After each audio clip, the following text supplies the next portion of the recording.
BNP Paribas, partenaire des plus belles histoires de Roland-Garros, aux côtés des ramasseurs de balles depuis plus de 50 ans. Je voulais vous parler de ce début de tournoi qui a été quand même très très fort, ce début de tableau final qui a été très très fort avec quelques hommages, mais notamment l'hommage à Rafa, qui a été qu'on voulait à son image. Et je crois qu'on a plutôt réussi. Et je félicite toutes les équipes pour avoir vraiment fait un travail remarquable. Pour avoir, on a travaillé en petit comité aussi pour pouvoir garder le secret. Et je crois que c'était finalement aussi une bonne chose. Finalement qu'il y ait peu d'informations, pas ou peu d'informations qui soient sorties de tout ça, parce que la surprise, notamment pour lui, elle a été totale.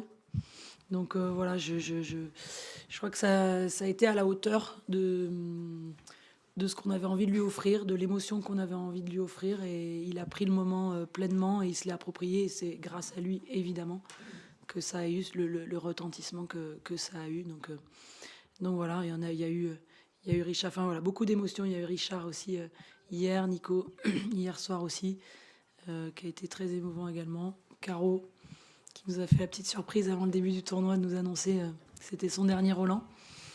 Donc on verra ce qu'on fera l'année prochaine pour Caro, mais en tout cas voilà, beaucoup d'émotions sur ce tout début de tableau final, et avec, j'oublie pas, une opening week qui a été remarquable encore une fois, et des spectateurs qui sont et nombreux et très très satisfaits. Donc ça c'est une bonne chose pour nous tous. Voilà, donc je vais juste entamer par ça. Je vais prendre les questions, parce que j'imagine que vous avez des choses en particulier à... Bonjour Amélie. Bonjour.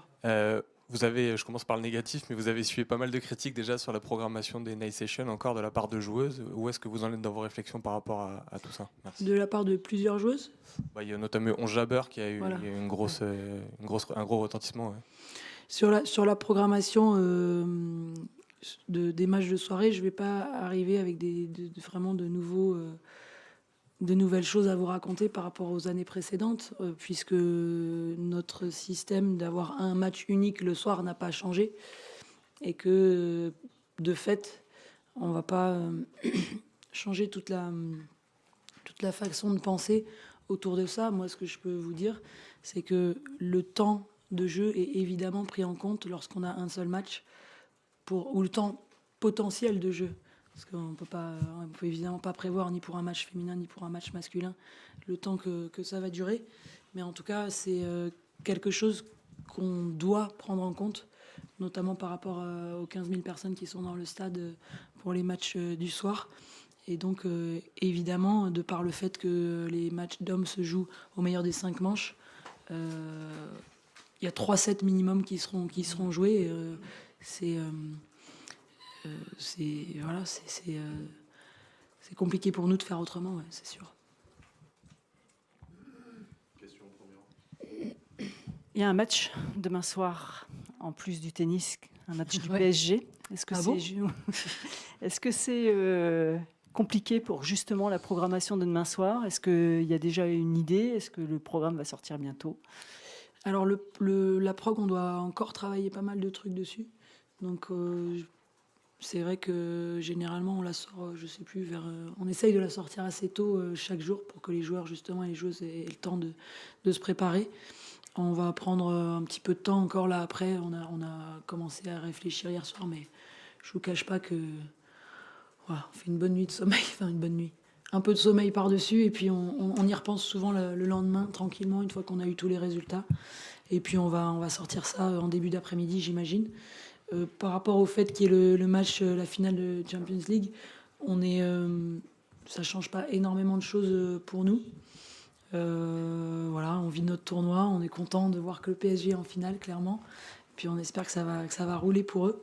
Mais voilà, nous on est dans notre truc, on fait le job, et on aura 15 000 personnes qui seront là demain soir pour voir du tennis. Donc on va essayer de leur proposer le meilleur programme possible. Bonjour Amélie. Toujours en lien avec le match de football demain, le Parc des Princes va être ouvert au public. Ouais. Ça peut faire 40 000 personnes à peu près, j'imagine. C'est juste à côté d'ici. Ouais. Est-ce qu'en termes de sécurité, il y a des choses qui ont été Ben, prévues? merci de me poser la question. Non, c'est vrai. Ah, voilà, il n'y a plus de lumière.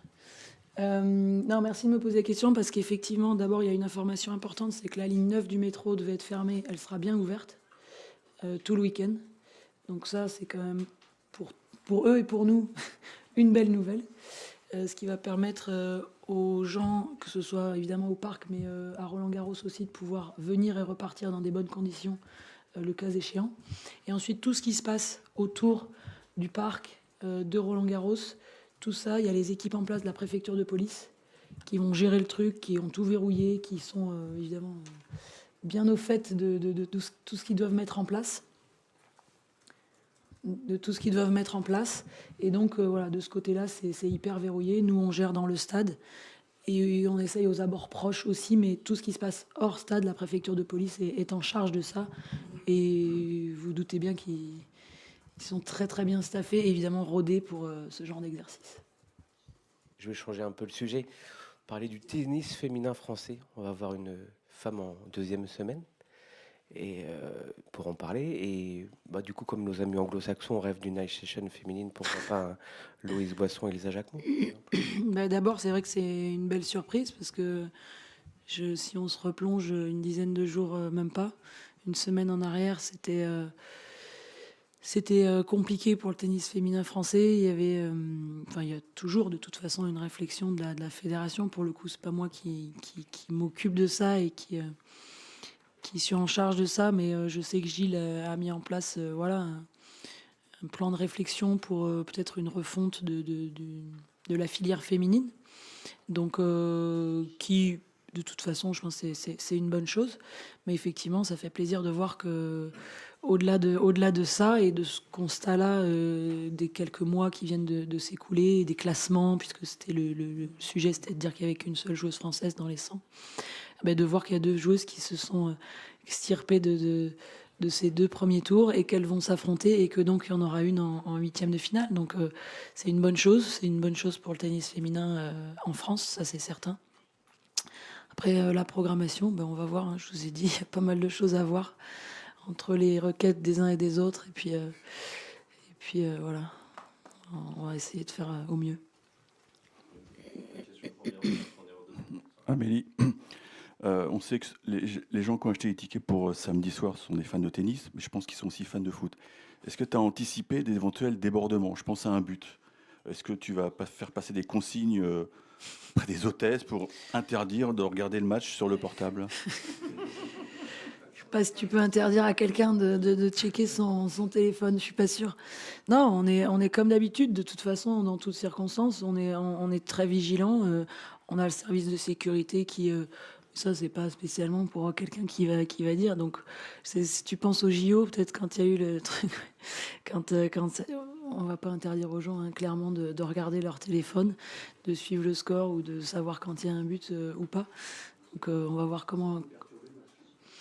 Ça peut, mais a priori, sur le papier, il va pas y avoir 10 buts, 20 buts, 30 buts. Donc, si ça perturbe 1 ou 2 fois, on vivra avec. J'ai une question justement sur les requêtes des joueurs et des joueuses sur leur programmation. Est-ce qu'il y a une règle ou est-ce qu'on est uniquement sur des gens qui cherchent à pousser les épaules pour faire valoir leurs préférences? Je pose la question parce qu'Arthur, depuis le début de la semaine, dit « Moi, je voudrais pas jouer samedi soir en night session ». Sur le ton de l'humour, il nous dit hier « Si j'étais Rublev, moi, je demanderais à jouer en night session juste pour m'embêter ». Il y a des considérations beaucoup plus sportives qui peuvent entrer en jeu. Oui. Est-ce qu'il y a une règle qui dit que les joueurs n'ont aucun impact sur vos décisions ou au contraire, à partir d'un certain statut, on peut avoir un impact? Quelle est la règle? Il n'y a pas de règle. Tout simplement, il n'y a pas de règle. On essaye de satisfaire au mieux ou d'être au plus proche de toutes les demandes qu'on peut avoir. Ça inclut les joueurs, ça inclut les diffuseurs, ça inclut les spectateurs avec un public différent en journée, en soirée. Voilà, c'est un bon casse-tête, je vous le cache pas, mais c'est aussi très très intéressant. Donc c'est un exercice qui est très sympa à partager avec le juge arbitre, avec Gilles.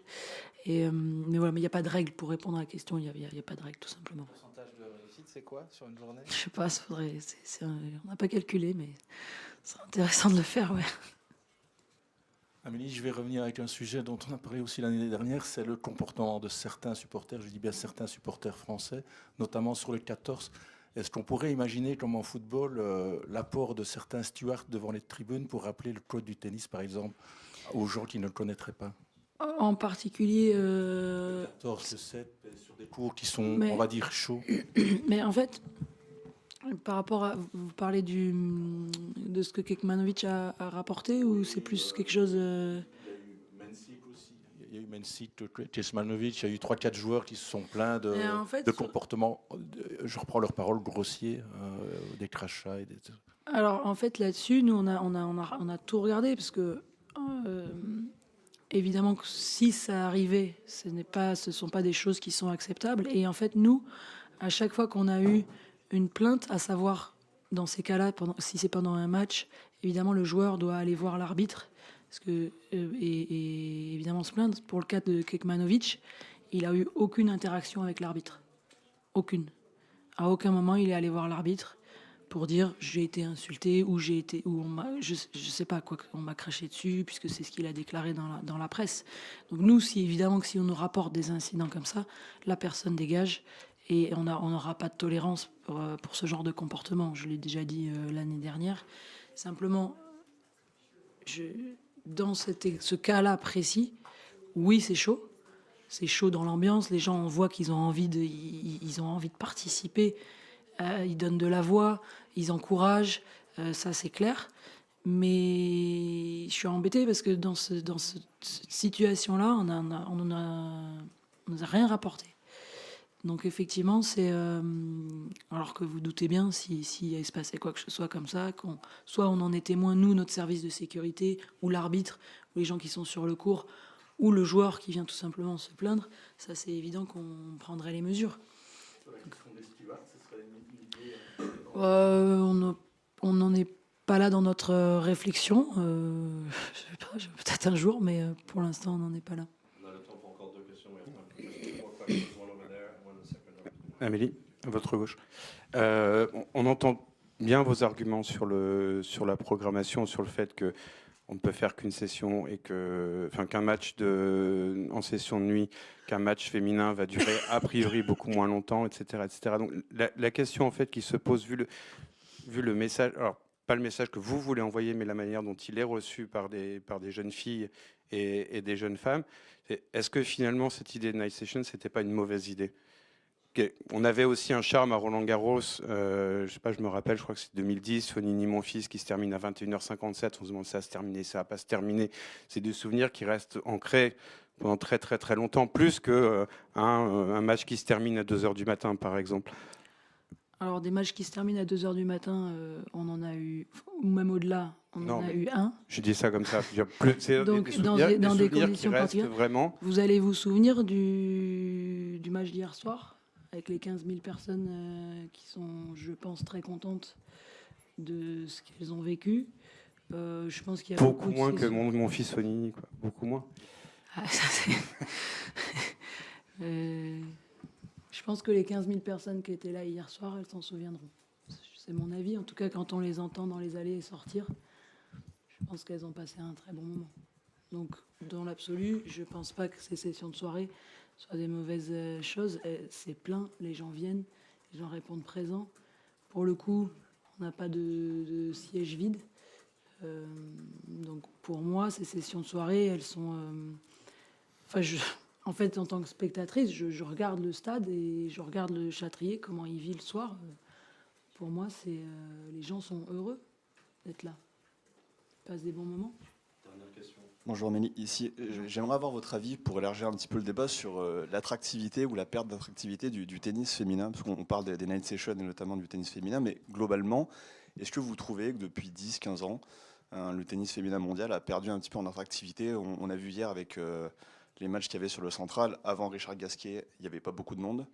Le match évidemment de Richard Gasquet a rempli le Central. Le match d'après, match féminin, il n'y avait pas beaucoup de monde non plus. C'est des images qui se répètent. Alors je sais que vous ne pouvez pas forcément faire grand-chose, mais est-ce que vous, de votre avis à vous, Vous trouvez qu'on manque un petit peu, que le tennis féminin a perdu en attractivité? Moi, je pense que la période qu'on a là actuellement du tennis féminin, je ne vais pas remonter sur les 10-15 dernières années, mais la période qu'on a là actuellement, c'est une très belle période. Parce qu'on va, je pense, arriver... Alors, il y a des matchs rapides, peut-être moins d'intérêt là, sur une journée comme hier, des spectateurs qui étaient dans le stade à ce moment-là. Mais moi, je pense qu'on retrouve une forme de rivalité qui est hyper intéressante, avec une Arina, avec une Iga, avec Coco, avec Madison qui a gagné en Australie. Je trouve qu'au contraire, on est dans une période qui est hyper propice à tout ce que j'espère qui va arriver sur tout ça, avec des personnalités qui sont aussi intéressantes. Donc, et un niveau, surtout global, qui augmente énormément. Il y a Paolini aussi que j'ai oublié dans la boucle, mais je ne cite pas tout le monde, mais en tout cas, il y a un niveau global qui est bien monté, une homogénéité qui est bien meilleure qu'il y a quelques temps, qu'il y a quelques années. Donc, pour le coup, oui, la journée d'hier, c'est pas un très bon exemple pour illustrer mon propos, mais en tout cas, c'est mon opinion. Merci Amélie, merci à tous. Merci. Soirée facile.